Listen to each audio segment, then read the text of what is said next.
You're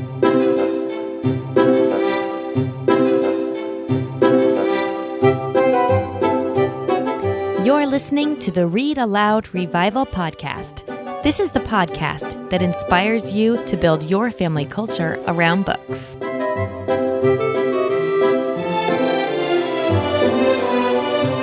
Hello, friends. This is episode 49 of the Read-Aloud Revival podcast. I'm your host, Sarah Mackenzie. This is going to be an amazing season on the podcast. We've lined up a set of guests that we hope will inspire and equip you to help your whole family fall in love with books. It's season 9 of the Read-Aloud Revival, and you can expect a new episode of the podcast every other Tuesday. If you haven't yet subscribed to it, you're going to want to do that. There are 2 ways to subscribe, and you probably want to do both. First, you want to be on our email list because we always send the first news through email. So to do that, go to readaloudrevival.com and pop your email into the page there. We'll send you our very carefully curated list of favorite read-alouds. And then you'll also get a note from me each Tuesday morning with what's new in the Read-Aloud Revival community. You definitely want to get those. The second way to subscribe is right in iTunes or on Stitcher if you're using an Android phone.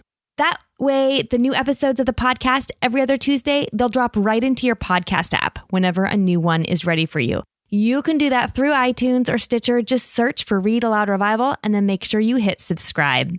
All right, season 9, episode 49. Let's get into it. Today, I have a fantastic interview to share with you. Let's get started.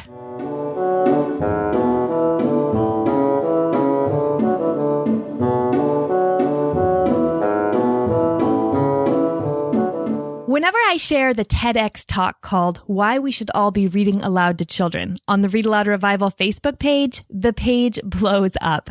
And well, it should. This is an amazing talk. I've watched it a handful of times myself. And as soon as I saw it, I knew we had to have the speaker, Rebecca Bellingham, on the Read Aloud Revival podcast. Rebecca Bellingham is an instructor in the Literacy Specialist Program at Columbia University Teachers College. She studied education and teaching literature extensively, having earned a master's degree from the Shady Hill School's teacher training course in partnership with Lesley University, a master's degree in literacy specialization from Columbia University Teachers College, and a BA from Brown University. She's also got her foot in the theater world, and we're going to be talking about that today as well. Today, she's joining us to chat about why we should all be reading aloud to children, which is also the name of that terrific TEDx talk I mentioned and that we'll be linking in the show notes. Rebecca, thank you so much for joining me on the Read Aloud Revival. I am thrilled to talk to you today. Thank you so much. I'm thrilled to be talking to you and honored. Thank you. Well, can you tell us a little bit more about yourself and your family before we launch in? The big news is that we just moved from New York City to San Diego, and a big cross-country move with twin 4-year-olds. Yeah, that's quite the endeavor there. So it was a major endeavor, and that's one way of putting it. And we're just settling into life in San Diego and getting our roots sort of figured out here, getting settled here. And I'm making some big changes in my life, too. I was an instructor at Columbia Teachers College, and now I'll be working in the San Diego School District and also doing some more theater work here, which is exciting. That is exciting. And I can totally, when you told me that you were in theater, it was easy for me to picture it after watching your TEDx talk because you're just so engaging on stage. You have quite the presence. Oh, so. Thank you. Thank you. So the first time I watched your TED talk, I knew we had to chat with you because you're so joyful. There's just this enthusiasm that's overwhelming that you portray when you're talking about reading with kids. So tell me a little bit about that. Where does that overwhelming enthusiasm come from? Well, I love stories. I love books. I love the idea that I can share that with kids in this powerful way of reading aloud to them. And I think kids also love books and love stories and love characters. And so it's pretty powerful and magical to watch kids be read to, So, I've read, as I said in the talk, thousands and thousands of pages to kids. I've, worked with kids for, almost 20 years now. And when you read aloud to kids, it's this beautiful, magical moment where you see kids, their eyes are wide open and they're hanging on every word and they turn to each other when something big is revealed. And they're just swept up in the magic of the story. So it is this joyful experience of sharing a story with children who are so yearning for stories, who crave them, who need them, who love them. So to be a part of that moment with kids, it is joyful. I mean, I think that is the word. And I think that children are inherently joyful. I mean, most of the time they should be, at least. I think that, so to be a part of their natural joy is a beautiful thing. And storytelling brings that out in them. It really does. And so that's why, I'm passionate about the work and I love doing it. Yeah, I love how in the TED Talk you say that reading aloud gives kids a special kind of access. Tell me more about that. Talk about what you mean by that special kind of access. Well, it's interesting because the word special, I wonder, why did I say special kind of access? And I think part of it is that, when you're reading aloud to children or when children are being read aloud to, they're being read aloud to presumably by an adult that's special to them in their lives, So it's a special thing to have that intimate moment with kids where you are sharing a story together and you're giving them, an entry point into the world of story. And kids, like I said, need that, love that, desire that. And so, for some kids, reading is not the easiest, thing to do. It's hard work to read. And so you're giving them an opportunity to take part in a story that might be more difficult than they can read on their own independently. So on the one hand, you're having this sort of special, intimate experience of reading a story with children. And also you're giving them a way into the world of books and a way into the world of literature, and sometimes you're giving them access to a story or a book that if they were to pick up on their own, they wouldn't be able to read very easily or with deep comprehension. And so you are taking care of that by dealing with the print, by reading it aloud, by reading it fluently, by using the voices. And suddenly they're swept away into the world of story and they're having access to what it means to read a book and they're having access to what it means to feel engaged with literature. And that's really important and it is special. So that's why I think I call it that. Yeah, I really related to this because one of my sons was he struggled with reading for quite a while. And I think because we would read other stories out loud, books that he would not be able to read on his own when he was struggling just through the phonetic, journey of like figuring out actually how to decode those words on the page. It gave him that motivation, like, I want to be a reader because then I can uncover those tales myself. And if we hadn't been reading those aloud, I'm not sure he would have seen reading as anything other than just something that we have to do for school. Right. And it would be a struggle. And I think, as you know, we just had a struggle to get onto Skype. Yes, we did. To have this conversation. And it makes me go, oh, I hate technology. Oh, I hate this. I don't want to engage in this world of technology because it's hard. And so when you have experiences that are, like we talked about before, joyful and engaging, and it takes away it takes away the struggle. It makes kids want to engage in book reading. It makes them want to be interested in stories and books. It makes it not a struggle. It makes it fun. And that's sort of at the heart of reading. Reading should be fun. Reading should be joyful. Reading should be, a feeling of being swept away and not a struggle. And so, you can read aloud to kids books that otherwise might be a little too tricky or a little difficult, but that are beautiful and exciting and full of rich information and rich storylines that might be a struggle to read on their own.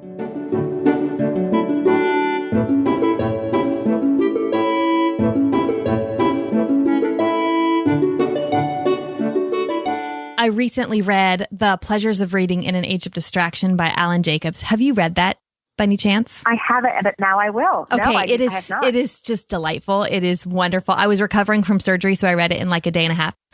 So I was lounging in bed, But one of the things he mentions is that reading is supposed to be, like just exactly like you said, it's supposed to bring us pleasure and delight. And that when you're a small child, all small children love books. They all love to be read to. It's only when, exactly like you said, reading gets hard because they're trying to do it on their own that they start to kind of form this feeling or this understanding of reading as something they don't want to do. And so I think we can trump those feelings by giving them really beautiful, warm, rich experiences of getting swept away in stories. Exactly like in your TEDx talk when you start sweeping us away in Charlotte's Web and you show us exactly what it feels like as a child to get swept away in a story. Yeah. And that's special. That's access. That's a special kind of access to the world of story that otherwise might be unavailable to kids if they can't read it on their own. Yeah. Yeah. And like you said, it's the adults then doing the hard work of decoding and reading with the right kind of intonation and the cadence and all of that. Exactly. Taking on all that. So right. good. Because you're doing a lot of things at once. You're doing a lot of things at once when you're reading. It's a very complicated cognitive process. You're doing a lot of things. And when you take away that decoding piece and that print piece and you just let kids listen and their listening comprehension, it tends to be a lot higher than what they can read on their own, when they're dealing with the print. So it just, again, it gives them access to these really sometimes sophisticated, rich books that they otherwise might not have access to. Exactly. From your standpoint as a literacy instructor, tell me about the role that Reading Aloud plays there and why it's important from that point of view. Well, it's important because it does so many things all at once. Like we talk about, it gives them an immediate entry point into stories, and kids need stories. They crave them and delight in them. And they also need them because it gives them sort of guideposts for navigating the world around them. And it also, reading aloud fuels interest and engagement and reading, which is essential to fostering kids' love of literature, and interest in books, and so that engagement and that interest both lead to real, true literacy engagement. So there's that. And just simply reading aloud to kids gives kids a sense of how it feels and how it sounds to read a book fluently. So even if you just read the book without ever stopping, just reading it in that way where you have, like you said, the cadence of the different characters' voices, and you read it with expression, and you get your voice kind of speeds up when it gets exciting, and it slows down when something powerful or important or sort of turning points happening. Just doing that gives kids a sense of what it feels like to be swept away, or as one child I read once said, to be inhaled by a book. So just reading it aloud. Beautiful. Yeah. Isn't that a beautiful word? Mm-hmm. Yeah, beautiful way of putting it. So just giving them that feeling of being inhaled by a book, that's powerful, that's meaningful, that's valuable. But then when you add this interactive piece, you're also able to explicitly teach and model what powerful readers do as they read, which is essentially to think and create pictures in your mind as you read. And so when powerful readers read, they're thinking, they're feeling, they're wondering, they're asking questions. So, you can have interactive experiences with Read Aloud where you kind of pause and you kind of model some of your own thinking. And then you also invite kids in to talk about what they're thinking and feeling and wondering. And again, it affects the internal conversation that they're having in their mind. So, by doing that, by having those moments where you pause, you're showing them, you're modeling for them that real readers think as they read, and they wonder and they ask questions and they connect things back with what they read before. And you're also inviting them into conversation about the book, which is, helping them to, when they go back to reading their own books, they have little conversations in their minds like, I wonder why the character did that. Or I'm having this idea about this character. That fits with what we just read before. And so it affects the internal conversation. And it also kind of gets them excited to want to talk about the book with someone else. Because reading is also a social activity. When we read a book, we want to talk about it with people. So it really does all those things all at once. But I do want to say that, it's important to note that, again, like I said, just reading aloud on its own is valuable and beautiful and important. And we don't want to we don't want to talk to death the experience of reading a story. Right. But reading aloud is also deeply instructional and can be deeply instructional, especially when you do add that interactive piece of, thinking aloud and also inviting kids into conversation. Well, while you were talking, one of the memories that just kind of popped into my mind was that I have read as an adult Alexander McCall Smith's series, The Number One Ladies Detective Agency. Are you familiar with these? There's that in Africa. I am familiar with it, but I haven't read them all. No, I haven't. Okay. I of course, I'm familiar with them. But, yes. Okay. Well, I read the first one and I thought, I liked it, but it wasn't like, this is amazing or anything. I just liked it. Then I stumbled across the second as an audiobook and I listened to it. This is back when I worked at the library and I would listen to audiobooks on my commute. And I listened to it and I fell in love with the story. And I think it's because of the way that the narrator, her accent was beautiful, first of all, but it also helped me pronounce the words and the names. And it, a really good narrator who's reading aloud a story does that, exactly like you said, does that work for you that helps you fall into the story. So you don't have to work so hard at it, even as an adult reader.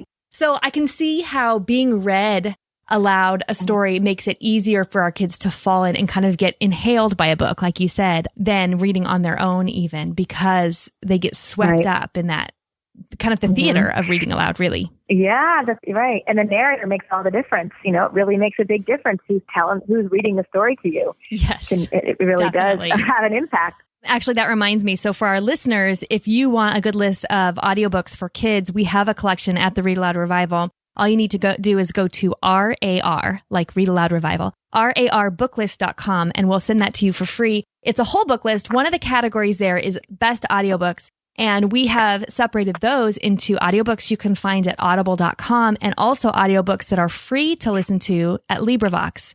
Now, LibriVox has free audio stories that are fantastic to listen to, but some of the narrators are markedly better than others. And so what we have done is collected a list of the free books that we think are read aloud by the best LibriVox narrators. And you can get that whole list by going to rarbooklist.com. Okay, so let's talk about reading aloud to older kids who can already read to themselves. So once they've kind of mastered, once they're fluent and they've mastered the decoding, what's the benefit of reading aloud at that point? Well, it's the same thing. Books, just because kids are reading aloud and are fluent doesn't mean there's a whole range of books that are still a little bit beyond their reach, that are still pretty complicated and sophisticated for kids. So even kids who are 9, 10, 11, there are books that they probably are dying to read or would love to read, but that are still, would be a struggle, would be a little bit beyond their independent reading level, and a book that would be a little bit tricky for them to read. So, young adult literature now, children's literature is so beautiful and wonderful, and so many great options. Like you're saying, there's all these options you're talking about for audiobooks. And so just because they're older and reading on their own does not mean that they're able to read some of these books that are at these higher, and I think of them as, I use the guided reading levels by Fontes and Pinnell, but at these higher levels of text. So, text can be very complicated and difficult. So you still are giving them, again, access to more complicated stories, more complicated books. That's one thing. And also the benefit is that kids in those older grades who are older are dying to talk about some pretty big social issues and some pretty important emotional things they're going through. And they sometimes don't know how to navigate some big choices they have to make. And stories can be a way to talk about those big things like friendship and parenting relationships and relationships with their parents or sibling relationships, or even just, the world at large, things that are going on in the world that are maybe scary or overwhelming or sensitive. And so a story being read by, an adult that cares about you is a way to, think about those issues and talk about them with your peers and in a safe way and in a meaningful way. So, and again, you're kind of creating a community around a story. You're creating a conversation around a story. So it's about the reading and about the comprehension and about the access, but it's also about the community you're creating around story. And it's about the conversations you're having around story and the conversations you're having around big issues that kids are going through when they're 8, 9, 10, 11, 12, and that they want to talk about and they want to think about. And it's a safe and meaningful way to do that.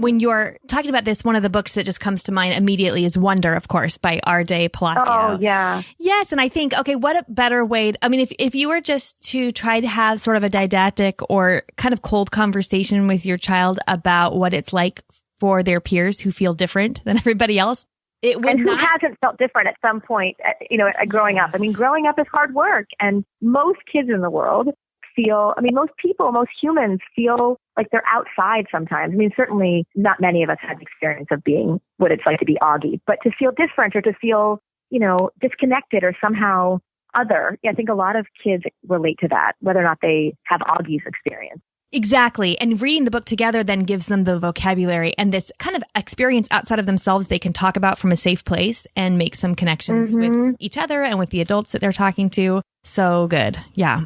Yeah. Certainly on your own is an incredible experience. But imagine reading that book in the company of peers, in the company of friends, and in the company of a trusted adult who is reading it with you and talking to you about it and inviting you into conversation about it.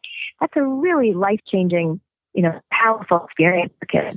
I agree. One of the books that I'm reading with my kids right now is Number the Stars by Lois Lowry. Oh, and my girls one of my have favorites. read. I know, it's such a powerful book, such a beautiful book. my girls have read it on their own, but my son, he's really interested in World War II, but I wasn't 100% sure that he was ready for the content and the actual real history of, right. especially without dialogue. Yes. So I didn't, he's quite capable of reading the book on his own, but I didn't really want him to, because I wanted to be able to have this shared conversation where we could then talk out the things that I know are going to come up as a result of reading this book. So reading aloud gives us that opportunity.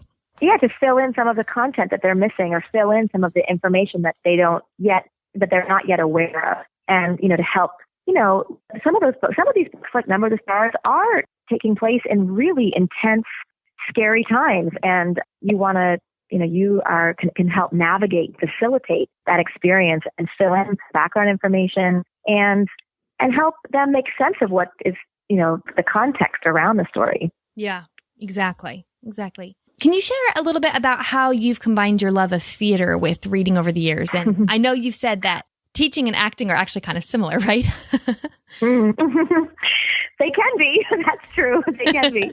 So, I think the overlap for me is, as a literacy instructor, I'm really in the world of story. It's about teaching children, and now teachers, how to teach children how to read and write stories, and how to become swept away by stories, how to write them powerfully on their own, how to read them on their own, how to think about them.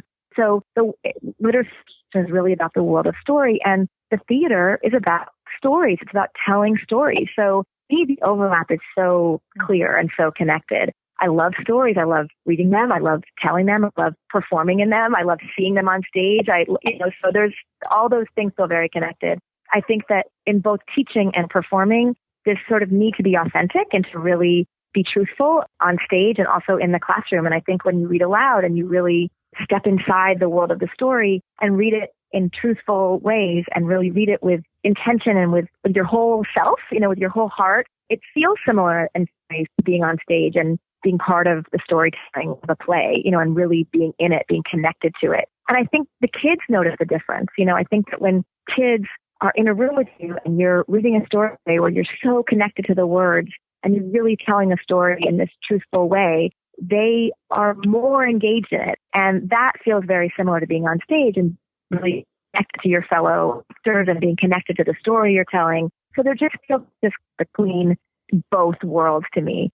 So, something that really feels important to me is that all teachers, all adults who are reading aloud to their kids in their classrooms or even at home, is that, and especially in the classroom, is that we can almost bring the magic of the stage to kids, to our classroom, by the way that we read aloud. And that, we can really almost transform the spaces of our classrooms into places of magic, like the stage is. We can read it in ways where kids feel like suddenly they're in the city of Balti, which is from Kate DiCamillo's book, Magician's Elephant. The way that we read it brings kids to another time and place and makes them feel like they're, almost inside the lives of these other characters, which is kind of how we feel when we go to theater. And so we can create that kind of magic for kids in the way that we read aloud. And I think that that's sort of a human yearning to be a part of moments like that, to be a part of, artistic moments, beautiful moments of human connection and storytelling. And I think that's why we go to the theater. It's why we go to movies. It's why kids love read too. So to me, there's a lot of overlap between the two worlds. So then, do you have any actors' tips basically on how we could be better at reading aloud? Because I think I hear what you're saying, which is that a book read aloud is wonderful, but a book read aloud well is like really incredibly wonderful. So help us with that. What would you tell somebody who says, I'm not very good at it? Well, I think actually when adults close the door of their classroom, I think that they have the capacity to be amazing at it. I think doing it in front of other adults, that's where they might feel particularly. But I think a lot of adults, when they get their kids in front of them, they turn into actors. But I think I can give you some tips. So just all kind of let yourself go there, just be put inside this story and really let yourself feel it, let yourself really be inside of it and live inside of it, and take your time to really feel those moments that are the turning points, or feel the moments that are full of emotion, and kind of live inside of it. So, but more practically, a really good tip is spend a little time with the first chapter to try to find the voice of the character or the voices of the different characters. And so you don't have to like read the whole book and play around, with throughout the entire book. But if you read that first chapter, kind of play around with how does this character sound? How does this character kind of maybe move? And you just think about maybe a little physicality or a little way of embodying the character. That I love the book, The One and Only Ivan by Catherine Applegate. Yes. Do you know that one? I do, okay. Yes. So I embody the different animals, like there's Ivan the gorilla. And I don't do anything crazy or anything that would feel too actory, but I just kind of sit with kind of heavy when I read Ivan.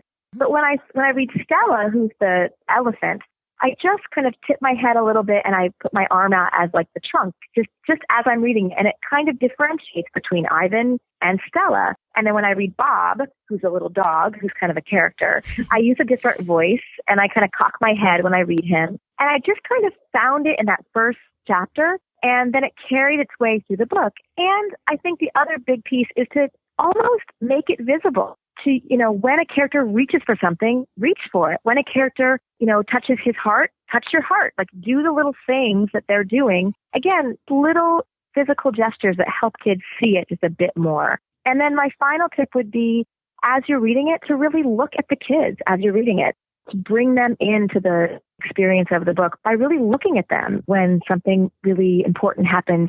Make eye contact with them, look at them, almost have that exchange of feelings. And find moments too where you slow down, where you say it more quiet, or when you speed up when things are exciting. So, modulate your voice. The speed and also volume actually do a lot. So people who are feeling uncomfortable. Actually, my friend Pam has a post, I'll link to this in the show notes, where she does not like to use character voices when she's reading. But she has found that using things like speed and volume has done a lot toward helping her tell the story better, even if she doesn't do kind of as dramatic voices as I do, maybe, when reading. It doesn't have to be big, just little alterations, And but I absolutely agree. Speed and volume make a huge difference. If you, bringing your voice down, being quiet pulls kids in. And then finding some moments where your volume goes up or it changes, also changes the feeling in the room. So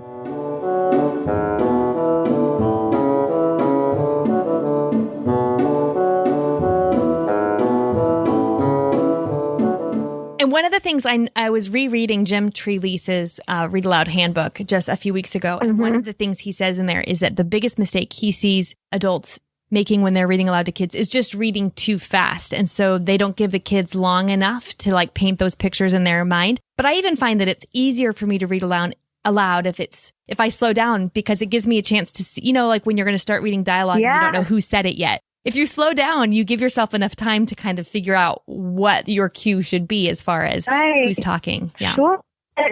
Because you as a reader are able to picture and feel what I was saying before, like allow yourself to live inside of the story. And if you go too fast, you're not allowing yourself to really feel the different moments or feel it if you're speaking. So I think slowing down is really important, and also gives a chance to kind of take a breath. Like we need to take a breath sometimes in the middle of reading aloud, because we need to go, that was really important what I just read, or I just thought something big and I just need a moment to kind of think about it, or to just get that picture kind of up and going in my brain, or to get that picture, even just to see it, just to pause on it, to linger on it for a minute, And so, if you slow down, you can sort of pause and take a breath, have a minute to think and, have a question pop into your mind, or see the picture really vividly in your brain, or to even just talk with a partner quickly about thinking or what you're wondering. And so I think you do need those kind of coming up for air for a minute, coming up for air to solidify some of the thinking.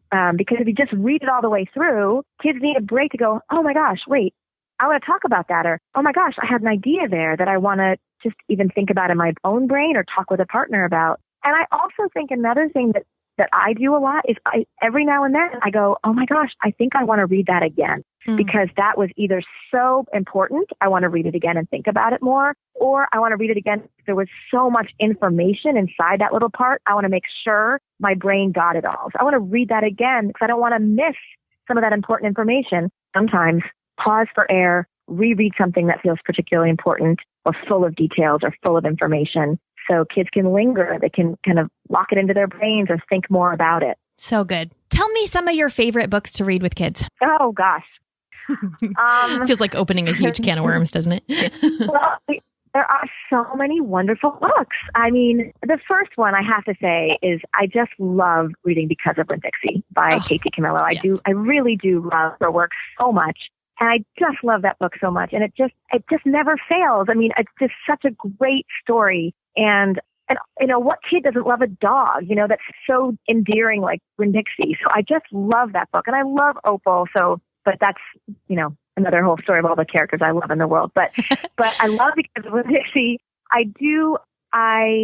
That's always my go-to. I also, again, it's under Katie Camillo. I love Magician's Elephant. And I think that book is really quite sophisticated and has all these different sort of overlapping strands and threads to how the different characters are connected. And I think it can be a tricky book for kids, but it's so magical because it takes place in this fictional city over, you know, a century ago. And it's full of magic and it's sort of fantasy, but also so sweet. And the relationships are so beautiful. So I love that one. Yeah, Katie Camillo is a masterful storyteller. She really is. I just think she's so brilliant. And I've seen her give speeches, actually. I think she just seems like the most lovely person. So I also love reading, like you said before, Number the Stars. I've never read Aloud Wonder, but I think I would if I was back in the classroom with kids. Like we were talking about having a way into those big conversations about kindness and about being different and about bullying and what it means to, you know, go through life when you feel so on the outside or so different. And so I think that Home of the Brave is another one I like to read aloud. I don't think I've read that one. Who's that by? That's by Catherine Applegate, and it's told in that verse. It's told in, you know, kind of in verse. So it's sort of, it's, you know, sort of each chapter is almost like a poem. I mean, and so I like that too, because it's a way to also, you know, it's a way to read a book that has some real lyricism to it and some really beautiful imagery. And so some of the work you can do around the poetry is also really nice. And there's so many. I do love reading the one and only Ivan and all those great animal characters. Mm-hmm. So, I mean, there's so many great books out there. There really is no new shortage. Ones every year. I know it. There's just no shortage. Yeah. Yes. And so if you're listening and you're wondering which books to start with, we have a book list that has 12 different categories for you on best books to read aloud, or not just the best books to read aloud, but just great books to read aloud. Because of course, like we're saying, there's no shortage of really wonderful books to share with kids. And you can get that at rarbooklist.com. Well, Rebecca, this has been just a delight, as I knew it would be. I am wondering where our listeners can go to connect with you online. Well, I'm working on it. So I'm working on developing my Twitter handle. Is that what you think? That is what it's called, yes. Is that what it's called? So that's a commitment that I'm going to try to make now that I'm, you know, starting this new life in San Diego. Yes. I'm going to also start a new life of being a social media, of doing this thing called Twitter and building a more active presence on social media. I am developing that. So I do have a Twitter handle. And so I will start doing, you know, some of that and I'm trying to do some website work under my name. So, and maybe there'll be a book someday. I don't know. I hope there'll be ways that listeners can connect with the work I'm doing, or they can just find me on Facebook, and I live in San Diego. Fantastic. We'll make sure we link to your TED Talk as well in the show notes. Yeah. And then your Twitter handle. By the way, since you're now in San Diego, somebody that you need to connect with there is one of my favorite people, Melissa Wiley. Are you familiar with The Prairie Thief? It's a middle grade novel. I have heard of it. I don't know it well, but I have definitely heard of it. Okay. So Melissa is amazing. She's a children's book writer who she was commissioned to write The Little House by The Little House. Yes. The Ingalls. Yes. Okay. So the Martha books. So I think those are about Laura's grandmother or great grandmother. I can't remember which. So she wrote those, and then she wrote The Prairie Thief, and she's written some early readers like Inch and Rolly, Make a Wish. And gosh, I'm trying to think of some other ones. Fox, and I'm going to look it up really quick because I'm going to look here. Okay, Fox and Crow Are Not Friends, and then the Inch and Rolly series. Anyway, you can find her website at melissawiley.com, but she's on Twitter and she's in San Diego. I had dinner with her last time I was in San Diego, and she is just the most delightful person. And so she's totally someone you should connect with. I will definitely look her up. I'll definitely look her up. Yeah. And I forgot to mention one book that I also love that I read aloud actually last year. Yeah. And that I wanted to mention too, which is was the Newbery Award-winning book by Kwame Alexander, The Crossover. That book also, I think, cries to be read aloud because it's told in this, again, in the verses and poetry. And it just sings when you read it aloud. Awesome. We'll make sure we have links to all of the books that Rebecca just mentioned in the show notes as well. So if you're trying to scramble and write those all down, don't worry about it. We've got you covered. Head to readaloudrevival.com and look for episode 49. Rebecca, thank you so much for joining us. This has been a treat. Thank you so much. It was really fun talking to you. Thank you so much for having me.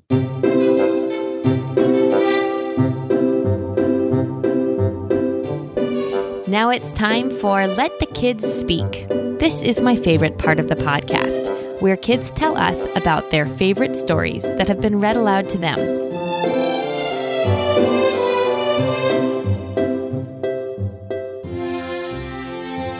Hi, my name is Brooklyn. I'm 10 years old and I live in California. My favorite read-aloud book is Little House on the Prairie, These Happy Golden Years. I like this book because it's all about how Laura falls in love with Almanza Wilder. And I just love the romance in it. It's so sweet. I am Megan Louise Ober. I am 7 years old and I'm almost 8. I live in Angola, Angola. My favorite book is Around the Witch in the Wardrobe. I like the part when Lucy first goes through the wardrobe. Hi, I'm Abby. I'm 6 years old and I live in Virginia. My favorite book is Oz, a whole series of Oz. The first book you might know. It's called The Wizard of Oz. It goes way beyond the first book. And some of those characters that are in the other books are like Jack Pumpkinhead and the Gnome King and the Sawhorse and the Hungry Tiger who's very hungry but then doesn't want to hurt anyone or hurt anything. And there's adventures like stuck in a big elevator that was underground and on these rocks that are rubber and then they would just bounce you back. And water that isn't wet, you could just walk through it and your clothes would just be totally dry. My name is Molly. I'm 8 years old. I live in Tennessee.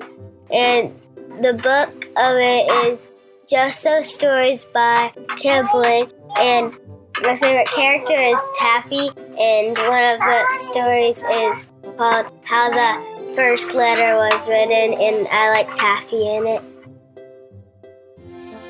My name is Madeline, and it's 3 years old. And I'm 3 years old, and I live in Tennessee. It's my favorite part was the S because it was made out of a snake. What book is it?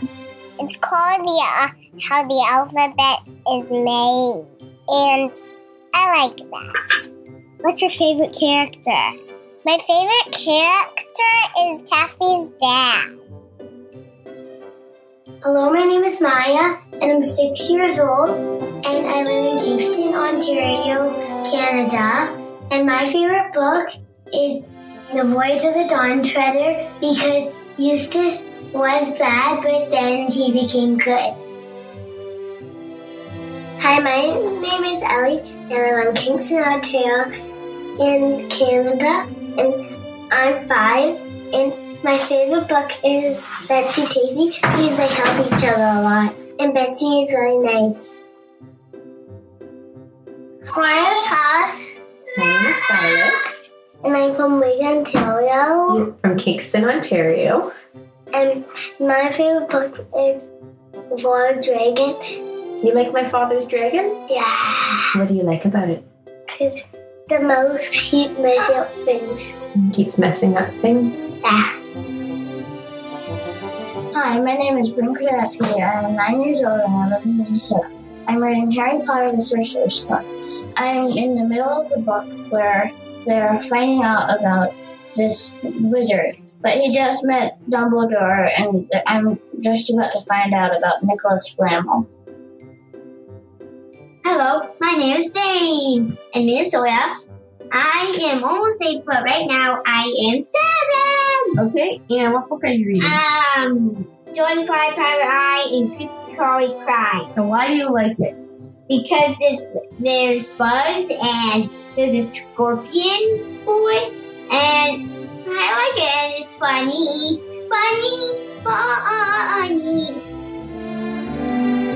Hi, my name is Aubrey Hunt, and I'm 6 years old. I come from Virginia. My favorite book is The Miraculous Journey of Edward Tulane. I like it because Edward, who was a China rabbit, he learned to love, and he went through different places all around the world. At the end, he went back to his owner, Abilene. Hi, my name is Sam, and I'm 4 years old, and I'm from Virginia, and my favorite book is My Father's Dragon. I like it because Homer, a brave boy of mine, rescued a baby dragon from a cloud at the island of Wild Island. He couldn't get back to its cloud. And this is why I like My Father's Dragon. Hello, my name is Will Pitts. I'm 5 years old. I come from Texas, and my favorite book is Fantastic Mr. Fox. I like the part whenever he goes to Bogus's Chicken House #1. Thank you, kids. I love hearing what books you're enjoying most. If your child would like to leave a message to be aired on the Read Aloud Revival podcast, head to readaloudrevival.com. You'll find out how easy it is to leave us a message, and they get to be heard by tens of thousands of listeners, which is, of course, super fun. Remember, show notes for this episode are at readaloudrevival.com. Just look for episode 49, and you definitely want to get yourself on the email list. Episode 50 will be ready for you in 2 weeks, and we're going to be chatting about reading books with preschoolers and the very simple projects and play that can be sparked from books, even if you're not one of those moms that likes to hang out on Pinterest and do all kinds of, complicated thematic projects. That's not me. So I'm going to be talking to Jennifer Pepito all about the simple play and projects that can be sparked from books with the smallest people in your family. That'll be ready for you in 2 Tuesdays. Until then, go build your family culture around books.